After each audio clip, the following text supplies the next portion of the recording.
On a tous connu ce moment très précis. C'est le matin, on ouvre sa boîte mail, l'œil encore à moitié mi-clos, en buvant son premier café. Ouais, le moment fatidique. C'est ça.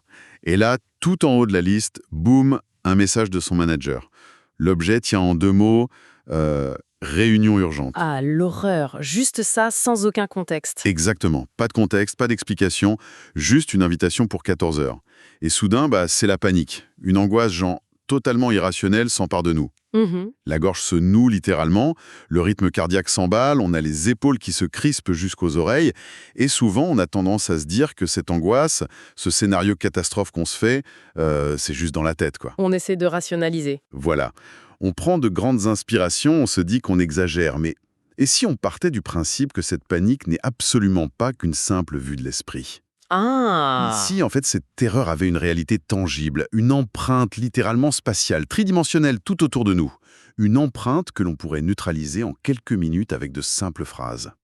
C'est vrai que de poser les choses comme ça, ça bouscule complètement notre manière d'appréhender le stress ou l'anxiété, même les traumatismes profonds en fait. Totalement. Parce qu'on a tellement l'habitude de penser la psychologie de manière très abstraite, mais l'exploration en profondeur qu'on fait aujourd'hui, elle propose une approche radicalement différente. Absolument. On plonge au cœur des sources de ce livre, Se coacher soi-même avec la logosynthèse du psychothérapeute Willem Lamers, et on se base sur l'édition de 2026.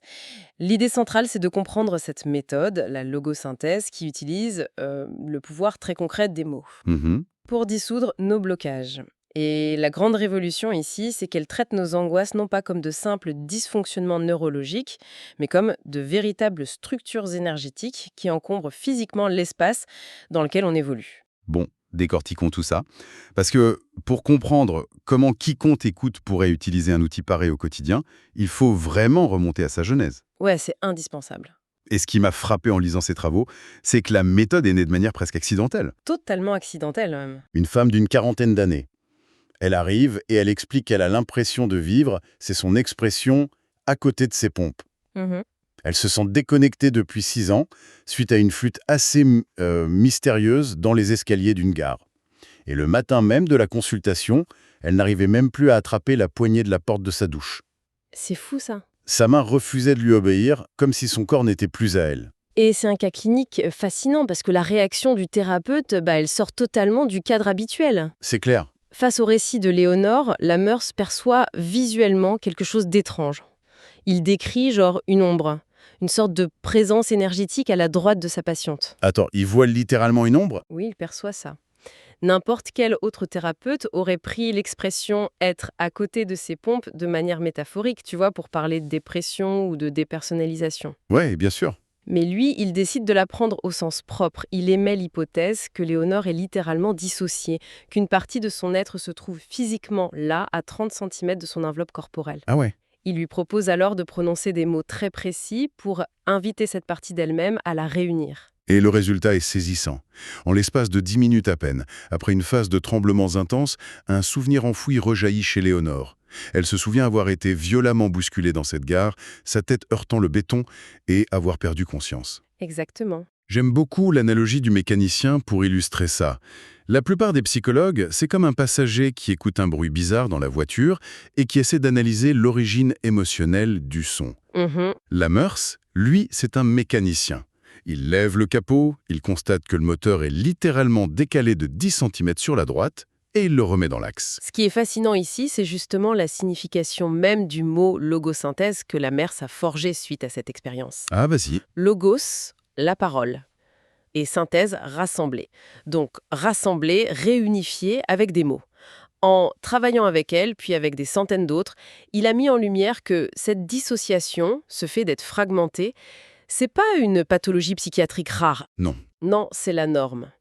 C'est notre mécanisme de survie par défaut pour faire face au choc que le système nerveux ne peut pas traiter sur le moment. Quand la douleur est trop forte, une partie de l'énergie vitale se détache pour nous permettre de continuer à avancer. Mais alors, si notre être se fragmente comme ça, qu'est-ce qui se brise exactement au départ? Et surtout, pourquoi l'esprit stocke ces fragments d'une manière qui fait autant souffrir des années plus tard? Bonne question. Parce que, dans le livre, ils abordent 2 concepts, notre essence et les introjets. Et j'avoue que le terme essence, au début, ça me paraissait un peu perché. Ouais, ça peut sonner très spirituel, c'est vrai. Mais en fait, ça décrit une réalité psychologique très concrète. L'auteur explique que nous possédons tous une essence. Mhm. C'est notre soi véritable, le noyau originel, qui est complet et invulnérable par nature. C'est la partie de nous qui est dans l'instant présent. Sauf que l'incarnation sur Terre, c'est un choc colossal. Ah, ça c'est sûr. Dès la naissance, il y a le froid, la gravité, la faim, puis plus tard, les rejets sociaux, les besoins affectifs ignorés. La vie est une succession de frottements douloureux. Ouais. Et pour que notre psyché survive sans se désintégrer, l'énergie vitale de l'essence se sépare. Elle met la douleur à distance. Et c'est là qu'entrent en jeu les fameux introjects. Si je résume bien ce que j'ai lu dans les sources, quand on vit un choc, l'événement ne s'efface pas, il est congelé. Un introject, c'est une représentation sensorielle complète d'un événement traumatisant qui reste figé. C'est exactement ça. Il y a cet exemple de Dirdera dans le bouquin, c'est fou. Elle souffre d'une peur panique totalement invalidante de se tromper de train. Mais en creusant avec la logosynthèse, on découvre que ça n'a rien à voir avec les trains. Non, rien du tout. C'est un introject complexe fusionné à partir de deux vieux souvenirs d'enfance. Une fois coincé dans un ascenseur avec un piano, et une autre fois à la maternelle où son père l'a déposé sans dire au revoir. Mhm. Le cerveau a amalgamé l'étouffement avec le piano et l'abandon du père. Et bam, introject figé. Et le mécanisme va bien au-delà de la sphère intime. Lammers parle aussi des introjects collectifs. Quiconque écoute cette analyse se souvient probablement d'où il était le 11 septembre 2001 ou pendant l'incendie de Notre-Dame. Ah ouais, la mémoire visuelle est intacte. Ce ne sont pas juste des souvenirs historiques. Ce sont des introjects géants imprimés dans notre système nerveux collectif. Et comme ils contiennent beaucoup de douleur, on met en place une dissociation de second ordre. La fameuse carapace. On compense, on se jette dans le perfectionnisme, on fait des heures supplémentaires jusqu'au burn-out, ou on plonge dans des addictions genre l'alcool, les réseaux sociaux. Tout pour faire taire le gorille. Juste pour masquer ça. Et c'est là que ça devient vraiment intéressant. Parce qu'honnêtement, on a tous appris que la mémoire, c'est juste de l'information stockée dans les neurones, quoi. Comme des fichiers sur un disque dur. Ouais, la vision classique. Alors pourquoi appeler ça un introjet bloquant, comme si c'était une entité autonome? Eh bien, si on relie ça à une vision plus globale du psychisme, c'est parce que ces introjets ne sont absolument pas passifs. L'erreur de la psychologie classique, c'est de croire qu'un souvenir est une photo dans un album qu'on peut fermer. D'accord. En réalité, les introjets sont des filtres actifs, des capsules temporelles qui modifient notre perception en temps réel. Quand un employé terrorisé interagit avec son manager, il ne réagit pas au manager. Ah. Il réagit à quoi alors, Evelyne? Il réagit à l'introjet d'un parent exigeant ou d'un prof humiliant qui vient se superposer sur le visage du boss comme un calque. À cet instant précis, le passé remplace le présent. Il n'est plus dans un bureau, il est de retour en 90 au tableau noir. Ce qui vous amène au point de bascule de la méthode. Et là, j'ai dû relire certains passages à 2 fois, car on sort complètement du cadre traditionnel. Totalement. Lammers affirme que ces fameux introjets ne résident pas juste au fond de notre psyché. Il soutient qu'ils encombrent littéralement physiquement notre espace tridimensionnel. Il parle d'un encombrement invisible autour de notre corps. C'est le saut conceptuel le plus difficile à faire. L'approche postule que les parts dissociées ont des coordonnées spatiales exactes. Prenons le cas d'Eric, le joueur de volley-ball. Ah oui, l'histoire du doigt fracturé. Voilà, il s'était cassé le petit doigt. Chirurgie, rééducation, prothèse. Médicalement, tout était réparé, mais il souffrait le martyre. Attends, c'est là que j'ai fait pause dans ma lecture. Lammers a identifié que l'énergie du doigt, au moment du choc avec le ballon, s'était dissociée. Et cette énergie était restée figée dans l'air, derrière Eric, à hauteur de son épaule gauche. Ouais, Donc la douleur avait des coordonnées géographiques dans la pièce. Franchement, ça ressemble à de la magie, non? Comment on justifie ça? c'est tout l'enjeu énergétique. La physique quantique et pas mal de traditions orientales considèrent que le corps génère un champ bioénergétique. Lors d'un traumatisme violent, l'information sensorielle se fige dans ce champ, à l'endroit exact du corps au moment de l'impact. D'accord. Ce n'est pas de la magie, c'est de l'information en suspens. Lammers a fait prononcer à Eric des phrases pour réintégrer cette énergie spatiale dans sa main. Et bam, la douleur a disparu. Et on retrouve la même mécanique pour les traumatismes psychologiques. Léonore, tu sais, la patiente du début, Oui, elle était terrorisée par un examen médical de routine. oui. Le psy a découvert l'introject d'un ancien médecin brutal.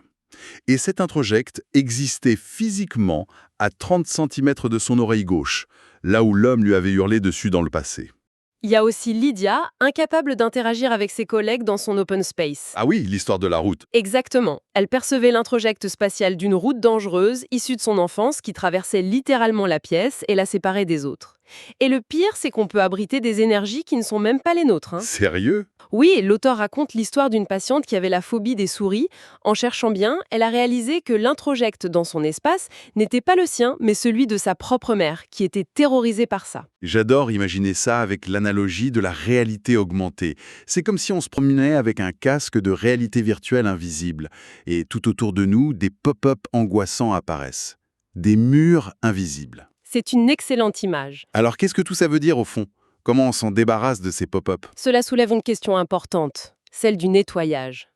L'auteur utilise la métaphore du calion, la cellule monastique des moines du désert. C'est notre espace intérieur. Sauf qu'aujourd'hui, notre calion ressemble à un vieux grenier plein de fantômes. Le défi, c'est de nettoyer cet espace 3D pour laisser l'énergie circuler. Et pour faire ce grand ménage, on arrive à l'auto-coaching. L'outil, ce n'est pas un bistouri ou 10 ans de psychanalyse. Ce sont les mots, la parole à voix haute. Le miracle des mots. Depuis Descartes et son « je pense donc je suis », on considère les mots comme de simples étiquettes pour décrire la réalité. Ouais, juste de la communication.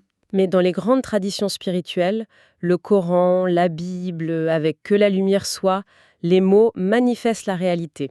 Ils la créent. En logosynthèse, on réactive ça. Les phrases agissent comme des lignes de code informatique, des commandes de réinitialisation. C'est hyper pragmatique. Prenons le cas de Cléo, 26 ans. Son patron, Marc, lui envoie le fameux email de « réunion urgente L'angoisse totale. ». Voilà, 8 sur 10 sur l'échelle de panique. Au lieu d'aller pleurer, elle applique l'auto-coaching. Elle arrête d'analyser le pourquoi de sa peur. Elle cherche le « où ». Elle se demande où est l'image de Marc dans son espace. Et elle le voit à 2 mètres devant elle, rouge de colère, son introjette. Et là, elle prononce les 3 phrases. Étape 1, la récupération. Elle rapatrie sa propre énergie vitale qui s'était faite aspirer par l'image de Marc. Étape 2, l'expulsion. Elle renvoie l'énergie de Marc, son stress, hors de son espace. Et étape 3, elle recentre son énergie purifiée. En 15 minutes, la boule dans la gorge disparaît. Elle retourne au bureau et elle ne voit plus un monstre, mais juste un manager stressé. C'est génial parce que ça contourne le mental. On ne combat pas une pensée par une pensée, on démantèle la charpente de l'énergie avec des mots. Notre essence reprend les commandes, c'est ça la clé. On devient notre propre PDG. En fait, le message profond, c'est l'autonomie émotionnelle. On n'est pas condamné à revivre nos traumas ou à superposer les ombres du passé sur le présent. En nettoyant notre espace avec notre voix, on récupère notre lucidité. Ce qui nous laisse avec une ultime réflexion, assez vertigineuse. Si le simple fait de prononcer des phrases peut dissoudre des traumatismes et assainir notre espace, alors quelle sorte de prisons invisibles sommes-nous en train de bâtir jour après jour avec les mots banals, stressés et négatifs que nous prononçons machinalement sur nous-mêmes et sur notre propre avenir? Ça donne vraiment envie de choisir son vocabulaire avec beaucoup plus de soin, en effet. On y repensera tous la prochaine fois qu'on lira le mot « urgent » dans un email. À très vite pour une nouvelle plongée au cœur de nos sources.